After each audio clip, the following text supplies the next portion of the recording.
अस्सलाम वालेकुम। मेरे सभी साथियों को मेरा सलाम, मेरे भाइयों को मेरा सलाम। जिंदाबाद साथियों। इस वक्त इतनी देर से मैंने लाइव रखा, लेकिन इसकी वजह थी कि कुछ काम थे, इस वजह से मैं इस वक्त आप सबके सामने लाइव हाजिर हो सकी हूँ।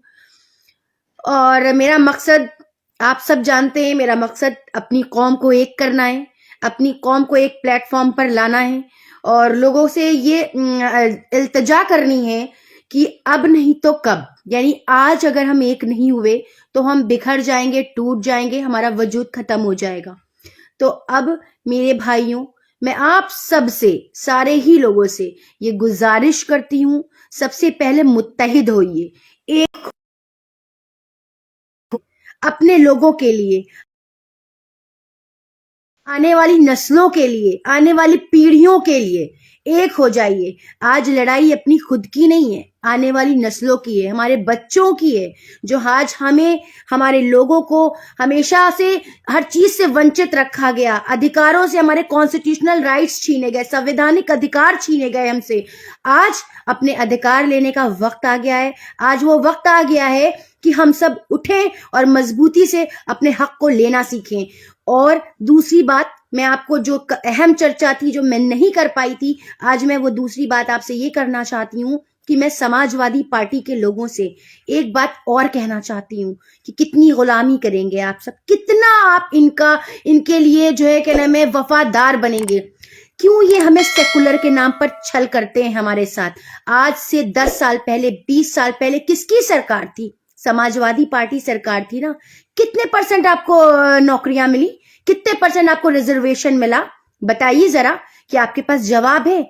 आप कहते हैं अब की बार समाजवादी ये सरकार बनाने की सोच रहे हैं, तो क्या इससे भी बदतर हालात आप आज हमारे चाहते हैं जो हैं? आज लॉकडाउन में जो सबसे ज्यादा किसी के ऊपर मार पड़ी है, लॉकडाउन की, बेरोजगारी की, तो किसके ऊपर पड़ी? हम मुसलमानों के ऊपर। हम 18%, 19% लोगों के ऊपर पड़ी, क्योंकि हमारे पास नौकरियां नहीं थी, हमारे पास रोजगार नहीं था, हम अपने प्राइवेट इंडिविजुअल कारोबार कर रहे थे। और जो सरकारी नौकरी वाले थे, वो लॉकडाउन में बैठकर घर के अंदर आराम से अपनी सैलरी का आनंद ले रहे थे और 10% उनकी सैलरी कट रही थी। आज हमारे युवा पीढ़ी कहाँ है? आज हमारा युवा कहाँ है? आज लोग दुबई में पड़े हैं, सऊदी अरब में पड़े हैं, बाहर कतर में पड़े हुए हैं। क्यों पड़े हैं हमारे लोग? हमारे हिंदुस्तानी भाई क्यों वहां पड़े हैं? आज अगर आपने हमें रोजगार दिया होता ना, आज अगर आपने हमें रोजगार के नाम पर छला ना होता ना, तो आज हमारे लोग इंडिया में मौजूद होते। आज लोग अपने बीवी बच्चों को छोड़कर, अपना घर परिवार छोड़कर, अपने माँ बाप को छोड़कर विदेशों में कमा रहे हैं। क्यों? क्योंकि आज हमारे लोगों को नौकरी नहीं मिली है, लोगों को, हमें रोजगार नहीं मिला है। क्यों? हम बीजेपी से सवाल क्यों करेंगे? क्योंकि बीजेपी को तो हमने कभी वोट किया ही नहीं, हमने बीजेपी को तो कभी वोट दिया ही नहीं। हमने दिया किसको? समाजवादी पार्टी को, सपा को, अखिलेश को, मुलायम सिंह यादव को। वोट हमने इन्हीं लोगों को किया ना, तो नौकरी किससे मांगेंगे? भाजपा से मांगेंगे जाके, या योगी जी से मांगेंगे? मांगेंगे तो ना आप ही से मांगेंगे। तो क्यों नहीं दिया? आज से आपकी, इससे पहले सरकार थी, तो आपने हमें 18% रिजर्वेशन झूठा वादा करके आज हमारे लोग बेरोजगार टहल रहे, आज हमारे लोग लॉकडाउन की मार खा रहे हैं, आज हमारे लोग बाहर, आज हमारी युवा पीढ़ी बाहर कमाने के लिए मजबूर है, अपने घर परिवार को छोड़ने के लिए मजबूर है। क्यों? इस बात का जवाब है आपके पास, और आप हमसे कहते हैं। और एक चीज ये बताइए कि जब आज हमारे ओवैसी साहब, आज हमारे लोग, जो हमारे पार्टी के लोग हैं, बड़े बड़े लोग हैं, जब अखिलेश यादव से, सपा से गठबंधन करने के लिए कहते हैं, तो आप कहते हैं हम उनसे गठबंधन नहीं करेंगे। क्यों नहीं करेंगे? क्यों नहीं करेंगे? इसका जवाब दीजिए। मैं पूछ रही हूं आपसे, क्यों गठबंधन नहीं करेंगे आप? क्यों? आप राजभर से 2% गठबंधन कर सकते हैं, आप मौर्य से गठबंधन कर सकते हैं, आप पटेल से गठबंधन कर सकते हैं, मंचों पर 2% वाले को अपने बराबर में सोफा देके बैठा सकते हैं और 19% वाले को पीछे सोफा देते हैं। और बल्कि जब अगर वो आगे आने की कोशिश करता है तो उसे धक्का मारते हैं आपके लोग। आप लोग धक्का मारते हैं हमारे लोगों को, हमारे 19% लोगों को धक्का मारते हैं। सुन लीजिए, आज लड़ाई हमारे जितने भाई हैं उनके अधिकारों की है, उनके वजूद की है। और अखिलेश मियां, आप ये याद रखिए, 2022 में जनता आपको बताएगी, और हमारी कौम बताएगी, हमारा समाज बताएगा। जो आपके लोगों ने छल किया है ना, तमाम नेहाज सेकुलर पार्टियों ने, जो सेकुलर का ये ढोंग रचते फिरते हैं ना, ये चलने वाला नहीं है। हमारे साथ छल किया है, कपट किया है, तो आज हम आपके इन बहकावों में आने वाले नहीं हैं। और ये कहना मैं आप तमामी लोगों से, तमामी मुसलमान भाइयों से मैं गुजारिश करती हूं कि आप लोग लिल्लाह वैसी साहब के ऊपर इल्जाम ना लगाएं, क्योंकि हम ईमान वाले लोग हैं, हम कुरान पढ़ने वाले लोग हैं, हम अपने ईमान भाई का साथ देंगे, ईमान वाले भाई का साथ देंगे हम अपना। हमें नहीं चलना है आपके पीछे। जब आप हमें हिस्सा ही नहीं दे रहे हो तो हम क्यों चलेंगे पीछे? हमारी डिमांड तो खाली इतनी ही थी ना कि उत्तर प्रदेश में आप हमारा डिप्टी सीएम घोषित करिए। आपने उससे भी किनारा कश कर लिया। जब पंजाब में एक पंजाबी सीएम बन सकता है, महाराष्ट्र में एक मराठी सीएम बन सकता है, तो उत्तर प्रदेश के अंदर डिप्टी सीएम हमारा मुसलमान क्यों नहीं हो सकता? जबकि हमारा 19% वोट लिया जाता है और हमें पीछे का सोफा दिया जाता है और पीछे बैठाया जाता है, और जब कोई आगे आने की कोशिश करता है तो उसे मंचों से धक्के दिए जाते हैं, हमारे लोगों को धक्के दिए जाते हैं। एक एक धक्के का जवाब आपको देना होगा जब हमारी कौम एक होकर हमारे एमआईएम को सपोर्ट करेगी। मैं आपसे कह रही हूं, कम खाइए, चटनी रोटी खाइए, लेकिन एमआईएम को वोट दीजिए। आज बात हुकूक की है, हक की है, अधिकार की है, इंसाफ की है। अपने छोटे छोटे मासूम बच्चों का ख्याल करिए। कल को जब ये बड़े होंगे ना तो आपसे सवाल करेंगे कि आपने इनकी अधिकारों की लड़ाई लड़ी, आपने इनकी हुकूक की लड़ाई लड़ी। क्या आप सिर्फ अपना ही जेब भरते रहे, अपना ही पेट भरते रहे? आप सिर्फ यही सोचते रहे कि हमें बस कोई पद मिल जाए पार्टी में, बस सपा में हमें कोई पद मिल जाए, या बड़ी बड़ी पार्टियों में, जो बड़ी बड़ी पार्टियां उसमें कोई पद मिल जाए, तो आप बड़ा इत्मीनान से सोचते हैं हमने सारा काम कर लिया। नहीं, ये आप नाइंसाफी कर रहे अपने आने वाली पीढ़ियों के साथ, अपने बच्चों के साथ, अपने लोगों के साथ। तो मत करिए नाइंसाफी, कौम को मत बेचिए, क्योंकि अल्हम्दुलिल्लाह, अल्लाह का शुक्र है, हमारा खिलाने वाला हमें अल्लाह है ना। हमें अखिलेश यादव नहीं दे जाते खाने के लिए, या हमें योगी आदित्यनाथ खाने के लिए नहीं दे जाते। ये याद रखिए, मुसलमान किसी की हार के जीत के जिम्मेदार नहीं है। कहा जा रहा है ना कि जो है भाजपा आ जाएगी, अगर जो है मुसलमानों ने जो है एमआईएम को सपोर्ट किया तो भाजपा आ जाएगी। आज तक आप ये बताइए कि तारीख गवाह है कितना भाजपा को मुसलमानों ने वोट किया। जितना भी गया है सब अदर कास्ट के लोग गए हैं भाजपा के अंदर, और भाजपा से वापस भी आए हैं सपा में। पर अभी तक बता दीजिए कि कौन सा ऐसा कोई है लीडर जो भाजपा में गया हो मुसलमान, और जो है कहने में उसने ये कहा हो कि हम जो है कहने में वोट मेरा जितना है पूरा % भाजपा को पड़ता है। कहा किसी ने?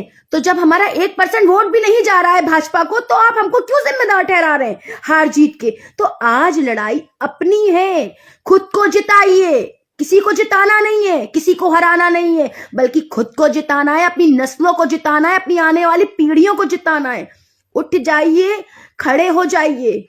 और आपकी बहन, आपकी बेटी आपसे रिक्वेस्ट कर रही है कि बाहर निकल के, आपकी बहन आपके लिए लड़ रही है, लेकिन आप सारे भाई को क्या हो गया है? प्लीज ये सपा का गाना गाना छोड़ दीजिए, अपने अधिकारों के लिए लड़िए, अपने हुकूक के लिए लड़िए, और आ जाइए और मजबूत कर दीजिए एमआईएम को। मैं आप सबके हाथ जोड़ती हूँ कि प्लीज, इसमें कोई भी फायदा नहीं है मेरा कि मैं अपने फायदे के लिए आपसे कह रही हूँ। मैं अपनी कौम को एक करना चाहती हूँ, क्योंकि यहाँ पे आज जो मॉब लिंचिंग हुई है ना, वो सबने देखी है।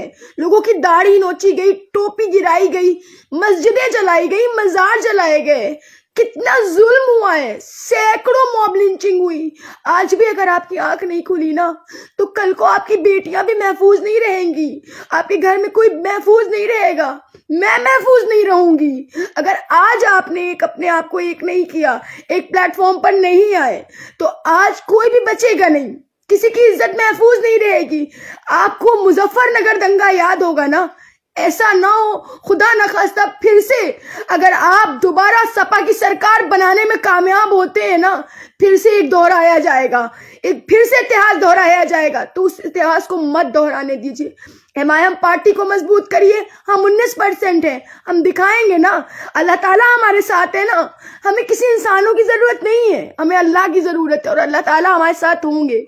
हम लोग इंशाल्लाह अल्लाह के सहारे लड़ेंगे ना।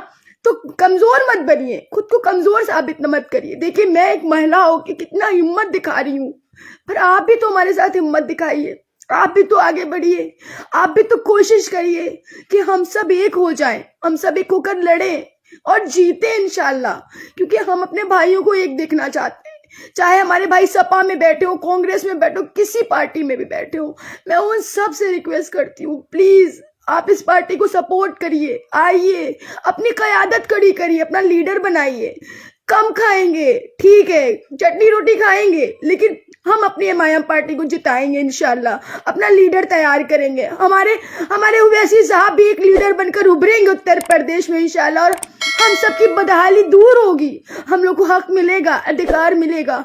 आज हम अपने हक और अधिकारों के लिए लड़ रहे हैं ना, तो इंशाल्लाह अल्लाह हमारी बहुत मदद करेगा, अल्लाह ताला। और हम सब एक होके एमआईएम पार्टी को मजबूत करेंगे और कोशिश करेंगे कि ज्यादा से ज्यादा हम एमआईएम पार्टी को और मजबूत कर सके, हर तरह से मजबूत कर सके।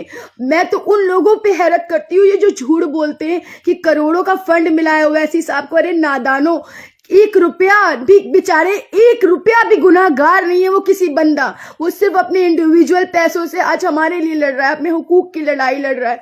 मैं भी अपने हुकूक की लड़ाई लड़ रही हूँ। मुझे कल को अपना अगर जेवर भी बेचना पड़े ना अपनी कौम के लिए, मेरे भाइयों, तो मैं बेच दूंगी, मैं आपके लिए कर दूंगी वो काम, लेकिन मैं अपने भाइयों को मरता नहीं देख सकती, क्योंकि ये जो 2 साल गुजरे हैं ना, 1.5 साल सिर्फ मॉब लिंचिंग में गुजरे हैं। यही सेकुलर पार्टियां, इन्होंने एक भी अपनी जुबान से एक लफ्ज नहीं निकाला कि इनके साथ गलत हो रहा है, इनके समाज के साथ गलत हो रहा है, मुसलमानों के साथ गलत हो रहा है। एक लफ्ज नहीं निकाला अखिलेश यादव ने। आप उस अखिलेश यादव की सपोर्ट करने की बात करते, मत करिए, मत फंसिए इनकी सेकुलरिज्म में। प्लीज आ जाइए आप सारे लोग, और मैं ये चाहती हूँ हमारा जितना भी 19% वोट है, वो चाहे जीत हो चाहे हार हो, बस हमें एमआईएम को सपोर्ट करना है इंशाल्लाह, और मजबूती से लड़ना है, अपने ईमान के साथ लड़ना है और अपने अल्लाह पे भरोसा करके लड़ना है। अल्लाह और उसके रसूल को हाजिर नाजिर करके अपनी ताकत को दिखाना है और बता देना है कि देखो हम कमजोर नहीं है, हम ईमान वाले लोग हैं। हमें तो बड़ी बड़ी जंगें फतेह करी है ना, जब कोई नहीं होता था तो अल्लाह ताला अबाबीलों को भेजते थे उनकी मदद के लिए। क्या हमारी मदद के लिए कोई नहीं आएगा? अल्लाह ताला भेजेगा हमारी मदद के लिए लोगों को इंशाल्लाह। और यकीन रखिए और इस यकीन के साथ एमआईएम से जुड़ जाइए इंशाल्लाह।